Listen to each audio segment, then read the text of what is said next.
नमस्कार, मी सुप्रिया आणखी एका नवीन ब्लॉगमध्ये आपलं मनापासून स्वागत करते। तुम्हाला आजचा दिवस सुखाचा, आनंदी आणि आरोग्यदायी जाऊ। तुम्ही जी काही स्वप्न पाहिली असतील ती सगळी स्वप्न तुमची पूर्ण होत। त्याचबरोबर शुभ संध्याकाळ सर्वांना। संध्याकाळची वेळ आहे आणि आत्ताच थोड्या वेळापूर्वी मी एक व्हिडिओ जो आहे तो शूट केलेला आहे। सबस्क्रायबर आपल्या चॅनलवरचे कसे वाढवावेत आणि ते खरे सबस्क्रायबर असले पाहिजे। फक्त कसं नुसतं सबस्क्राइब केलं आणि झालं आणि मग नंतर आपल्या व्हिडिओमध्ये जर इंटरेस्ट नसेल एखाद्याला आणि त्या जर व्यक्तीने आपल्याला सबस्क्राइब केलं तर काय होतं, तर चॅनलचं काय नुकसान होतं याच्यावरच मी तो व्हिडिओ बनवलेला आहे। पाहिजे तर त्याची लिंक मी डिस्क्रिप्शन बॉक्समध्ये देते। ज्यांचं आत्ताच चॅनल ओपन केलेलं आहे, ज्यांना अजून काही अनुभव यायचे आहेत तर त्यांनी तो व्हिडिओ नक्की पाहावा, त्यांच्या फायद्याचंच ठरणार आहे। तर खरे सबस्क्रायबर आपले जे आहेत ते चॅनलवर कसे गेन करावेत, खरे सबस्क्रायबर आपले कसे मिळवावेत यावरच आधारित तो व्हिडिओ आहे। तर असो ताईंनो, आता संध्याकाळची वेळ झालेली आहे। माझा एक छोटासा व्हिडिओ मी शूट केला आणि पटकन पटापट घरातली कामं जी आहे ना आवरली आणि दिवाबत्तीला सुरुवात केलेली आहे। तिन्ही सांजेची वेळ झालेली आहे। या वेळेला ना छान असं घर मस्त आवरलेलं असलं ना आणखी खूप भारी वाटतं, खूप प्रसन्न वाटतं। मग माझी दिवाबत्ती झाल्यानंतर स्वयंपाक आणि स्वयंपाक झाल्यानंतर मग मुलांचा अभ्यास। स्वयंपाक झाला की थोडाफार जो वेळ राहतो त्या वेळामध्ये थोडाफार वेळात मुलांचा अभ्यास होतो। हे कोणी बनवलं सांग? माणसाने। आणि मशीन काय करते माणसाचं काम? गाडी बनवते, एरोप्लेन बनवते। मशीन माणसाला कशात मदत करते? का सोपं करते ना माणसाचं काम? आता कसं सोपं केलं? काय एक्झाम्पल सांगितलं की नीट बस देवा। मम्मी कपडे धुती का नाही तर मम्मीला त्रास होतो। मग मशीन मध्ये कपडे टाकले की मम्मीला त्रास नाही होत, मशीन धुवून देते।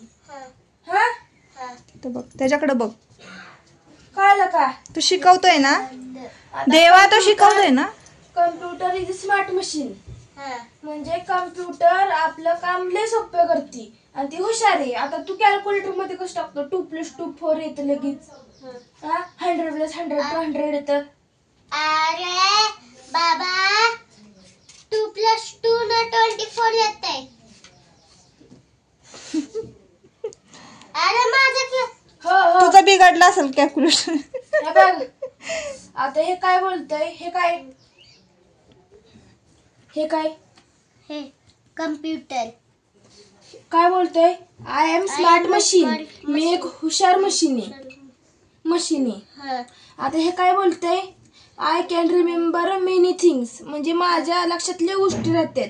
आता तू एक वडापाव मम्मीला दिला, आणि मम्मीला तू परत गेला मला वडापाव दे, मम्मी बोलली नाही माझ्याकडं।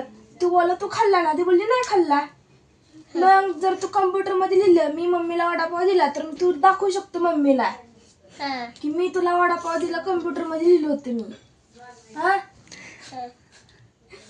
I can work very fast, म्हणजे आता कम्प्युटर पटपट काम करू शकतो। तू लक्षात ठेवू शकतोस का एवढ्या गोष्टी? ठेवू शकतो ना।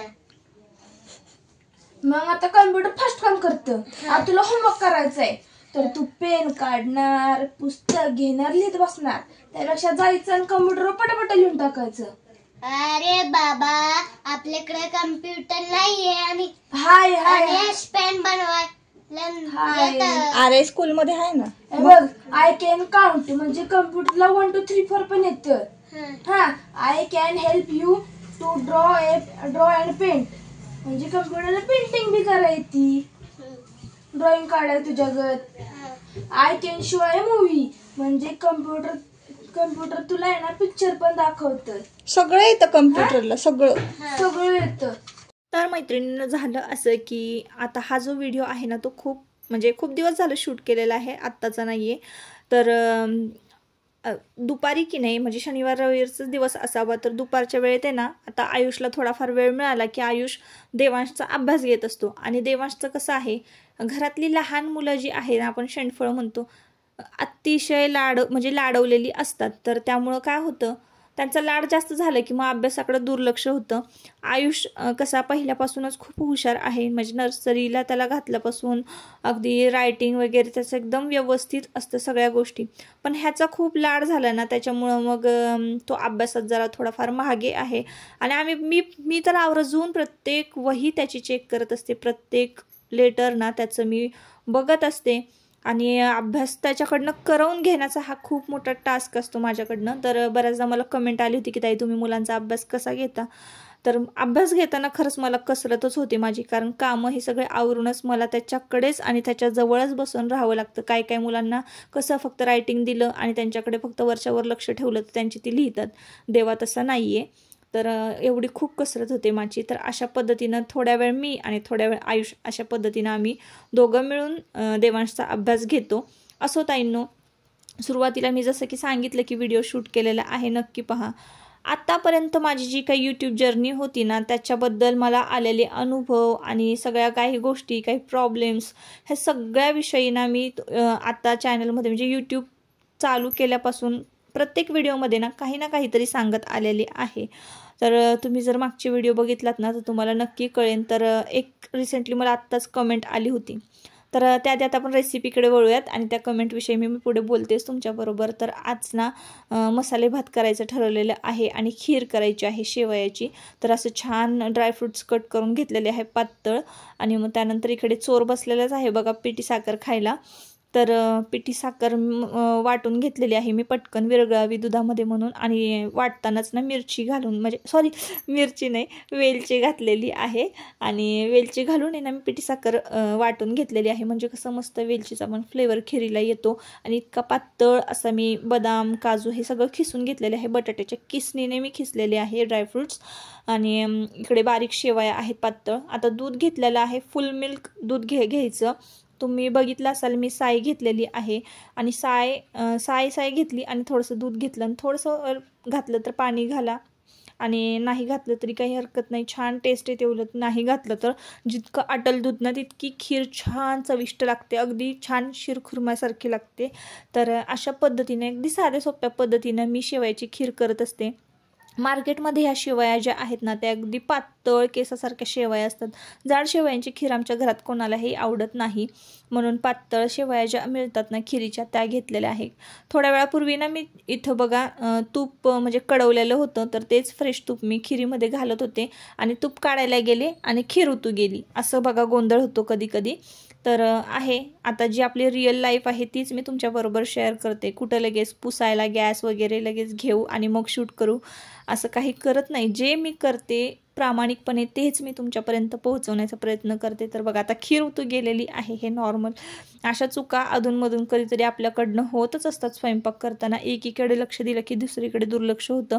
चला एक छानशी रेसिपी तुमच्याबरोबर शेअर करते. तर आत्ता आपण करणार आहोत कोथिंबीर वडी. थोडीशी जिरं घेतलेलं आहे, लसूण आणि मिरची. आता यामध्ये घेतलेलं आहे बेसन पीठ, तीळ घेतलेलं आहे आणि तांदळाचं पीठ घेतलेलं आहे. थोडंसं बाजरीचं घातलेलं आहे 1 चमचाभर आणि तांदळाचं पीठ, बारीक चिरलेली कोथिंबीर धुवून स्वच्छ वाळवून घेतली होती. आता हे पीठ आपण मळून घेऊया. हे वाटण जे केलेलं आहे मिरची, जिरं आणि लसूण, याचं वाटण आपल्याला ना या पिठामध्ये घालून घ्यायचं आणि पीठ छान मळून घट्टपैकी त्याचे रोल तयार करायचे आहे. तर असो, आता बघा मला सध्या कमेंट एक आली होती की ताई आता मी नवीन चॅनल ओपन केलेलं आहे आणि आम्हाला चॅनल ओपन करता येत नाही, तर त्याचे मी 500 रुपये पे केलेले आहेत. खरं तर 1,500 रुपये चॅनल ओपन करायचे घेतात. तर तुम्हाला मी सुरुवातीला सांगते ताई, नसेल येत तुम्हाला चॅनल ओपन करायला ना, सरळ फोनच्या सेटिंगमध्ये जायचं आणि सेटिंगमधून मराठी लँग्वेज सिलेक्ट करायची आणि मराठीमध्ये मोबाईल करायचा आणि स्वतःचं चॅनल आपल्याला स्वतःच घरी ओपन करता येतं जर तुम्हाला इंग्लिश येत नसेल तर. पण कुठंही जाऊ नका, कुठेही पैसे देऊ नका. तुमचा जो पासवर्ड असतो चॅनलचा तो इतरांना माहीत नसावा. तुमचं चॅनल जर चांगलं ग्रो करायला लागलं, चालायला लागलं, तर कोणाला आपलं चांगलं झालेलं कधीही या जगामध्ये बघवत नाही. कोणाला चांगलं झालेलं खरंच या जगामध्ये बघवत नाही. मग ते जवळचे असोत किंवा लांबचे असोत. तर काही पासवर्ड जे आहेत ना आपल्या जवळच असले पाहिजे. आणि काही लोकांना खरंच खूप भोळे असतात, त्यांना काहीही कळत नाही. त्याच्यामुळे ही दक्षता तुम्ही पाळा.